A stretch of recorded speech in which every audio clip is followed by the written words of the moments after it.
Assalamualaikum warahmatullahi wabarakatuh. Berjumpa kembali di channel ini. Salam sejahtera untuk kita semua, terkhusus Bapak Ibu guru ASN di mana saja berada. Berikut akan saya sampaikan informasi terkait dengan TPP di daerah pasca dikeluarkannya surat edaran Kemendikbud kepada kepala daerah. Namun sebelumnya, kepada Bapak dan Ibu yang baru bergabung di channel ini, saya mengundang Bapak Ibu sekalian untuk menjadi sahabat profesi guru dengan cara subscribe dan aktifkan loncengnya untuk mendapatkan informasi terbaru dari channel ini. Pasca diterbitkannya surat edaran Kemendikbud tepatnya di 6 Oktober 2022 yang lalu, Bapak Ibu sekalian, yang ditujukan kepada gubernur dan wali kota di seluruh Indonesia, mana dari surat edaran ini menggambarkan secara jelas bahwasanya ada perbedaan antara tunjangan profesi guru dan tambahan penghasilan untuk guru dengan TPP yang diberikan daerah. Mana pertama yang kita perhatikan di sini adalah untuk tunjangan profesi dan tambahan penghasilan bagi guru ASN daerah itu dianggarkan dari APBN, kemudian untuk tambahan penghasilan pegawai atau TPP ASN daerah itu dianggarkan dari APBD. Ini tentu saja menjelaskan karena sebelumnya banyak daerah yang mengelak memberikan tambahan penghasilan kepada guru karena alasan sudah mendapatkan tunjangan profesi. Padahal ini sangat berbeda ya. Nah, tentu saja dengan adanya surat edaran ini, maka daerah walaupun nilainya kecil ya tentu harus memberikan TPP kepada guru di daerah. Hal ini juga tentunya dikaitkan dengan kriterianya. Di sini dibuat oleh Kemendikbud, tambahan penghasilan diberikan berdasarkan pertimbangan beban kerja, tempat bertugas, kemudian kondisi kerja, kelangkaan profesi, prestasi kerja, dan pertimbangan objektif lainnya. Nah, ini Bapak Ibu sekalian ya, kriteria yang dibuat di sini itu senada dengan apa yang dibuat oleh Kemendagri. Jadi kalau kita perhatikan sebenarnya kriteria pemberian TPP ASN Pemda itu ya memang di sosialisasi yang disampaikan oleh Kemendagri tahun 2022 ini memuat 6 poin. Yang pertama adalah berdasarkan beban kerja, kemudian tempat tugas, yang ketiga kondisi kerja, keempat kelangkaan profesi, 5 prestasi kerja, dan 6 pertimbangan objektif lainnya. Ini sosialisasi validasi untuk pemberian TPP ASN daerah yang dilaksanakan oleh Kemendagri ya. Hal mana latar belakang pengaturannya, yang pertama disebutkan besaran TPP masing-masing pemerintah daerah sangat bervariasi dan beberapa pemerintah daerah bahkan memberikan TPP melampaui tunjangan kinerja pada kementerian lembaga pada pemerintah hingga tidak sejalan dengan asas kepatuhan, kewajaran, dan akuntabilitas. Kemudian disebutkan bahwa dalam proses penyusunan LPP mengenai TPP, Kemenkeu dan Kemendagri melakukan exercise atau simulasi formula yang akan diterapkan oleh pemerintah daerah. Hasil simulasi tersebut menunjukkan bahwa batas bawah formulasi pemberian TPP akan menyebabkan beberapa pemerintah daerah akan meningkat secara signifikan, sehingga hal ini membuat Kemenkeu memiliki kekhawatiran Pemda tersebut akan meminta tambahan dana transfer umum atau DAU. Nah, lalu rekomendasi dari pembicaraan itu adalah A. Melakukan koordinasi dengan kementerian lembaga terkait meliputi Kemenkeu, BKN, dan Menpan RB untuk segera menyiapkan substansi pengaturan mengenai TPP ASN daerah. Akan diterbitkan ini terkait substansi pengaturan mengenai TPP ASN di daerah adalah latar belakangnya. Mana kalau kita perhatikan berdasarkan amanat Kemendagri, pemerintah daerah meletakkan pemberian TPP ASN di lingkungan Pemda dengan perkada setelah mendapat persetujuan menteri. Kemudian persetujuan menteri ditujukan kepada Menteri Dalam Negeri melalui Dirjen Bina Keuangan Daerah. Persetujuan ditindaklanjuti dengan mengidentifikasi kriteria TPP ASN pada setiap jabatan yang terdiri dari beban kerja, prestasi kerja, kondisi kerja, tempat bertugas, kelangkaan profesi, dan pertimbangan objek lainnya. Jadi ini memang menjadi ukuran pemberian TPP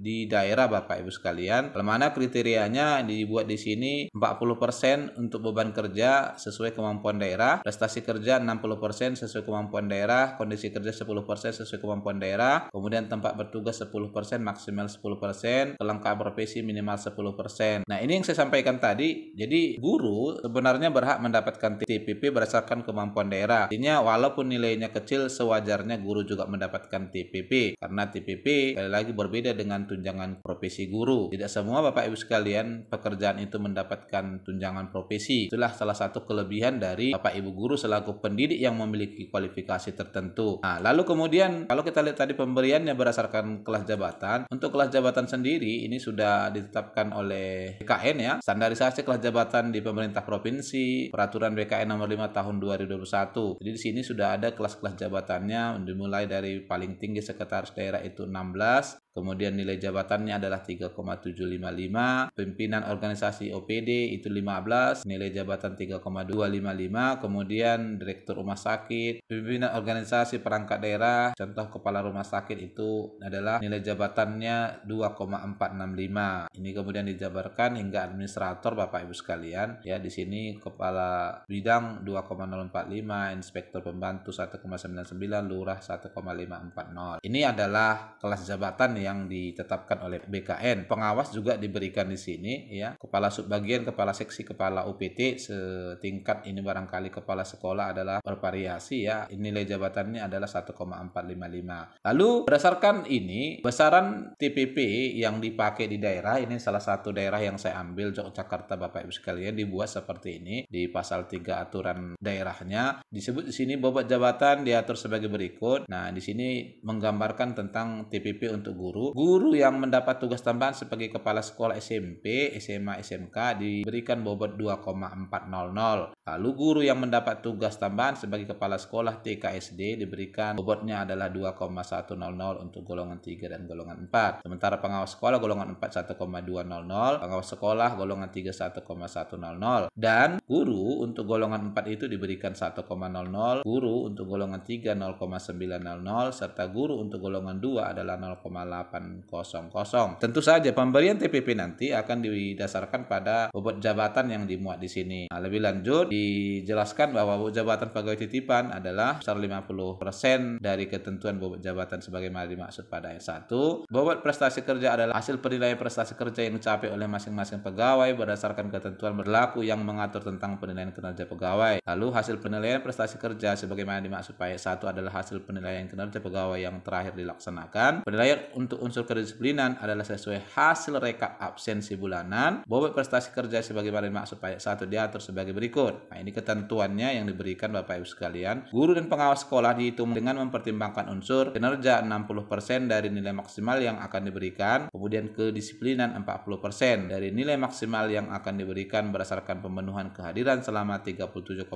jam per minggu. Sementara guru yang mendapat tugas tambahan sebagai kepala sekolah dihitung dengan mempertimbangkan, ini ada beberapa poinnya yang dibuat ya. Yang pertama adalah kepemimpinan 20%, prakarsa 10%, hubungan masyarakat 10%, capaian kinerja 10%, kedisiplinan 50%. Lalu untuk guru secara umum aturannya adalah jam kerja sesuai dengan ketentuan yang berlaku. Kemudian guru yang mendapat tugas tambahan sebagai kepala sekolah dan wakil kepala sekolah mengajar sesuai dengan ketentuan jam mengajar minimal sebesar 6 jam dan 12 jam per minggu. Guru mengajar sesuai dengan ketentuan jam mengajar minimal 24 jam per minggu. Dan di penerimaan TPP bagi guru yang mendapat tugas tambahan sebagai kepala sekolah, wakil kepala sekolah dan guru dikurangi 2,5% untuk setiap kekurangan 1 jam mengajar. Jadi kalau Bapak Ibu mendapatkan 23 jam pembelajaran per minggu, maka Bapak Ibu ya hanya mendapatkan 97,5% dari bobot jabatan tadi. Nah, lalu di pasal 7-nya disebutkan bagi guru dan pengawas sekolah yang telah dinyatakan lulus ujian sertifikasi dan telah memenuhi syarat untuk pencairan tunjangan profesi terhitung mulai Januari tahun berikutnya, maka kepada yang bersangkutan dibayarkan TPP sebesar 50% dari ketentuan berlaku. Jadi inilah kalau kita perhatikan salah satu daerah walaupun gurunya mendapatkan tunjangan profesi tetap TPP-nya dianggarkan karena itu adalah bagian dari hak seorang pegawai ya. Di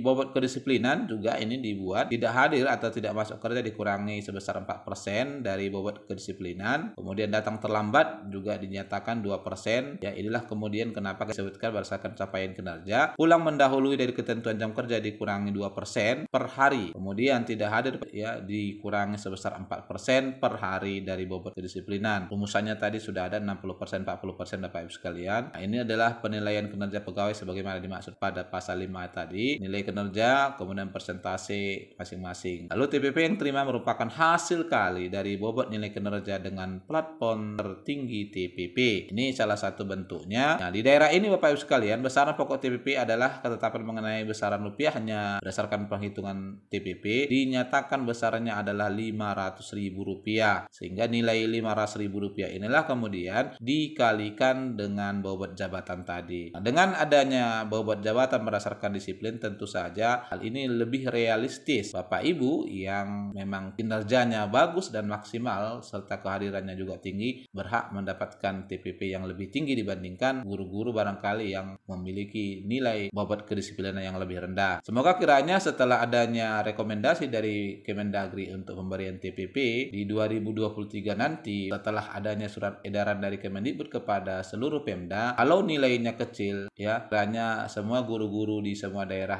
sudah mulai mendapatkan TPP. Barangkali ini informasi yang bisa disampaikan, semoga bermanfaat. Wassalamualaikum warahmatullahi wabarakatuh.